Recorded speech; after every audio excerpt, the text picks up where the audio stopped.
उसी पर हम लोग पूरा प्रयास कर रहे हैं और इसी कड़ी में जो हमारे कुछ रिटायर्ड अफसरान हैं उनको भी बहाली करने का इस शो के प्रायोजक है मां भवानी डेकोर प्राइवेट लिमिटेड, मतलब a complete floor solution, new 0 mile Dadar road, Muzaffarpur.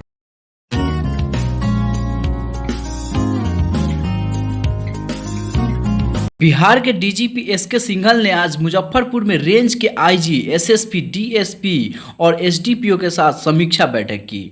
SSP office में पहुंचने पर उन्हें गार्ड ऑफ ऑनर दिया गया। करीब 3 घंटे तक वे सभी अधिकारियों से रूबरू हुए। इसके बाद मीडिया से बात करते हुए उन्होंने कहा कि बैठक का मुख्य उद्देश्य उनसे बातचीत करना था। उन्होंने कहा कि पुलिस की जो कमी है उसे तुरंत पहचान कर दूर करने का निर्देश दिया गया है। इसके अलावा सरकार और नागरिक की जो अपेक्षा पुलिस से रहती है उस पर हर हाल में खड़ा उतरना है। पुलिस और पब्लिक के बीच बेहतर संबंध स्थापित करें ताकि किसी भी परिस्थिति में पब्लिक का सपोर्ट मिलना पुलिस के लिए बहुत आवश्यक है। कहा कि अगर मान ले कि कभी किसी प्रकार की घटना घटती है और पुलिस वहां पहुंचती है तो लोग थोड़े बहुत आक्रोशित रहते ही हैं, लेकिन अगर पुलिस के व्यवहार से लोग खुश रहेंगे तो उस समय पब्लिक का भरपूर सपोर्ट मिलेगा। डीजीपी ने कहा कि एक आयु पर 100 से अधिक केस होते हैं, जिस कारण पेंडिंग केसों की संख्या अधिक है। इस दिशा में उन्होंने सरकार को प्रस्ताव भेजा है। पुलिस पदाधिकारियों की संख्या बढ़ेगी तो निश्चित रूप से पेंडिंग केसों की संख्या में गिरावट आएगी। वैसे सभी लंबित कांडों का शीघ्रता से निष्पादन करने को कहा गया है। जहां आयोग को दिक्कत होती है वहां इंस्पेक्टर और डीएसपी हैं, उनसे निर्देश ले सकते हैं। Rupesh Kumar, Tirhut news, Muzaffarpur. In general cases की जो पेंडेंसी है वो अधिक है। उसी पेंडेंसी को कम करने के लिए और उसमें क्या क्या रास्ते और लगाए जा सकते हैं उसी पर हम लोग पूरा प्रयास कर रहे हैं और इसी कड़ी में जो हमारे कुछ रिटायर्ड अफसरान हैं उनको भी बहाली करने का प्रयास हो रहा है। नए पद सैंक्शन जो हैं वो हुए हैं। आज की तारीख में पिछले साल करीब 1600 सब इंस्पेक्टर जो हैं उनका पासिंग आउट परेड हुआ था, जिस पे माननीय मुख्यमंत्री जी ने शिरकत की थी और अभी 2277 सब इंस्पेक्टर और सार्जेंट ट्रेनिंग में हैं। वो लोग जो हैं अपने जिला ट्रेनिंग के लिए आने वाले 5-6 महीने में आ जाएंगे। तो इन सब प्रयासों से जो है वो स्थिति में गुणात्मक सुधार निश्चित तौर पे आएगा। मालखाना को व्यवस्थित करने का क्या? माल खाने की व्यवस्था के लिए मैं बता रहा हूँ, देखिए जैसे जैसे हमारी आबादी बढ़ी, जैसे जैसे कांडों का रजिस्ट्रेशन बढ़ा, जैसे जैसे पुलिस का काम में बढ़ोतरी हुई तो मालखाने के अंदर के जो प्रदर्शनों की संख्या भी लगातार बढ़ती चली गई और जो पुरानी हमारे अरेंजमेंट है उसमें मालखाने की जो जगह है वो बहुत सीमित है।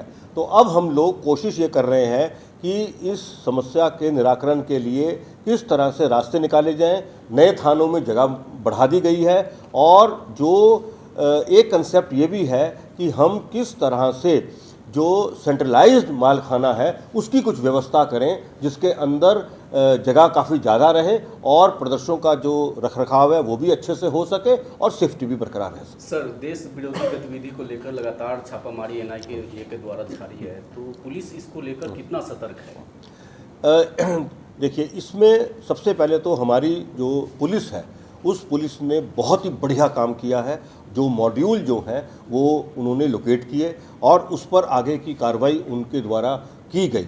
कालांतर में हमारी और जो इंटेलिजेंस एजेंसीज हैं और जो इन्वेस्टिगेशन का जो काम हमारी एनआईए करती है उन्होंने हमारे दोनों केस को अनुसंधान में ले लिया है और उस केस को उनके पास अनुसंधान में जाने के उपरांत जो हमारे पुराने अफसरान जो इन कांडों का अनुसंधान कर रहे थे वो लोग अभी भी उनके साथ जुड़े हुए हैं और एनआईए को वो भरपूर मदद कर रहे हैं ताकि जो इन्वेस्टिगेशन में उन्होंने अपने काम किए हैं उस इन्वेस्टिगेशन में प्राप्त सूचनाओं का भरपूर उपयोग किया जा सके और इस मामले को बिल्कुल गहराई से और उसकी तह तक जाकर और जो भी देश विरोधी गतिविधियों में कोई लिप्त है उन पर कड़ी से कड़ी कार्रवाई कर सकें। साइबर फ्रॉड की घटनाएं के लिए रजिस्ट्रार जनरल जो सेंसस होते हैं उनके द्वारा 2026 में जो बिहार की आबादी प्रोजेक्ट की गई है उस पर हमने बैकवर्ड कैलकुलेशन करके वो सारे नंबर्स जो हैं वो जोड़ लिए हैं और बहुत ही जल्द जो है वो सरकार के स्तर पर ये हमें सैंक्शन मिल जाएंगे और फिर आने वाले कम से कम 8-10 वर्षों तक लगातार रिक्रूटमेंट होगा, ट्रेनिंग होगी, ये सारे काम इन हाउस होंगे और इसी अवधि के अंदर हम लोग नेशनल एवरेज को छू लेंगे। सर सीमावर्ती क्षेत्र है जो सर जैसे नेपाल के सीमावर्ती क्षेत्र में सर मुजफ्फरपुर, दरभंगा, सीतामढ़ी, मोतिहारी में ज़्यादातर सेंसिटिव यानी विदेशी नागरिक को यहाँ आने की सूचना, उस पर सर क्या कुछ कर रहा है? देखिए, इसका नियम बिल्कुल क्लियर है। वो जो भी विदेशी नागरिक आते हैं वो उसके लिए जो वीज़ा का प्रावधान है और जो उसको रुकने के लिए जहाँ जहाँ सूचना देनी चाहिए और जो हमारी एजेंसी इन कामों में लगी हुई हैं वो अपना चेक क्रॉस चेक करती रहती हैं। तो इस सब व्यवस्था के रहते हुए मेरे हिसाब से कहीं कोई परेशानी आनी नहीं चाहिए, लेकिन फिर भी अगर कोई छुप छुपाकर आने की कोशिश करेगा या किसी ने पहले भी प्रयास किए होंगे तो उसमें पहले भी लोग पकड़े गए हैं और आगे भी पकड़े जाते रहेंगे। 112 नंबर की गाड़ी ड्राइवर भरोसे चल रहा है नहीं, 112 की जो हमारी मैं बता रहा हूँ, ERSS जो है उसका फेज़ 1 का ये जो प्रोजेक्ट है इसको पूर्ण किया गया है। इसमें हमने अभी 400 गाड़ियाँ जो हैं वो खरीद कर और उनको रेट्रोफिट करके लगाई हैं। इन 400 गाड़ियों में अभी जो कवरेज है वो पटना ज़िला की पूर्ण है और बाकी सारे जो ज़िले हैं उनके अर्बन एरियाज़ में गाड़ियाँ जो हैं वो लगाई गई हैं। हर गाड़ी में एक ड्राइवर, एक PTC पास या अफसर और 2 जवान। केवल ड्राइवर दिख रहे हैं सर? नहीं, वो क्यों आपको दिखा वो हम लोग चीज़ को भी देख लेंगे, क्योंकि इन सब गाड़ियों की जो मॉनिटरिंग है वो सेंट्रलाइज कंट्रोल रूम से होती है और इसके अंदर किसी प्रकार की जो कोताही की संभावना ना के बराबर है। फिर भी अगर कोई कोताही जो है वो सामने आएगी और हम लोग चेक क्रॉस चेक भी करते रहते हैं, उस पर हम बहुत सख्त कार्रवाई करेंगे। ये जो व्यवस्था है ये माननीय मुख्यमंत्री जी की परिकल्पना है, बहुत इम्पोर्टेंट प्रोजेक्ट है, इसीलिए इस पर हमारी खास नज़र है और ये एक इतना खूबसूरत सर्विस देने वाला प्रोजेक्ट है पूरी आबादी के लिए कि इसकी जितनी हम तारीफ करें उतनी कम है।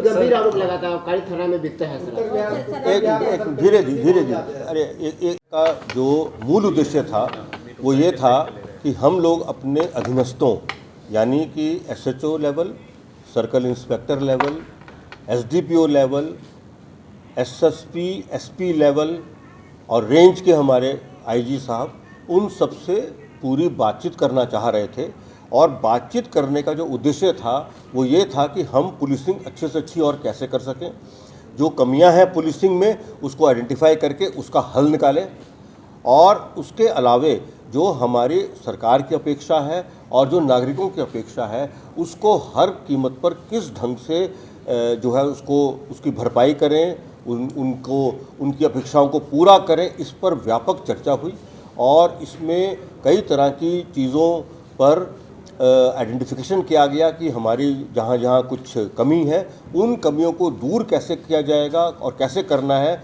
उसके लिए पूरी बातचीत हुई, उसके लिए डायरेक्शंस इशू हुए और उसके लिए टाइमलाइंस भी दे दी गई हैं कि इतनी टाइमलाइंस के अंदर हमें स्थिति में ड्रामेटिक इम्प्रूवमेंट हर हालत में करना है। सर कई मुंशी यहाँ जिले में जमे उसको लेकर क्या कुछ है? देखिए, जो ट्रांसफ़र पॉलिसी है वो ट्रांसफ़र पॉलिसी जो है वो अब हमारे बिहार पुलिस एक्ट 2007 में जो अमेंडमेंट किया है उस अमेंडमेंट के फलस्वरूप अब वो नई पॉलिसी बन गई है।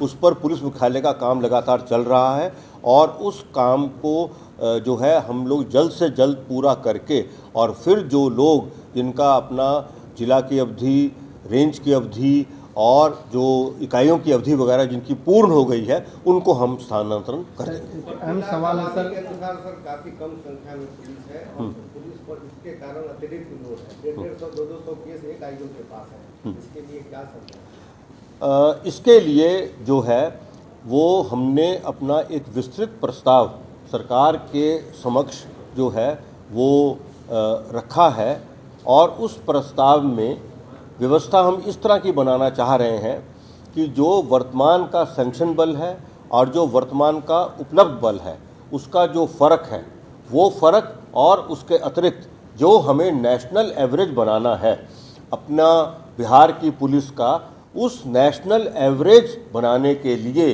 रजिस्ट्रार जनरल जो सेंसस होते हैं उनके द्वारा 2026 में जो बिहार की आबादी प्रोजेक्ट की गई है उस पर हमने बैकवर्ड कैलकुलेशन करके वो सारे नंबर्स जो हैं वो जोड़ लिए हैं और बहुत ही जल्द जो है वो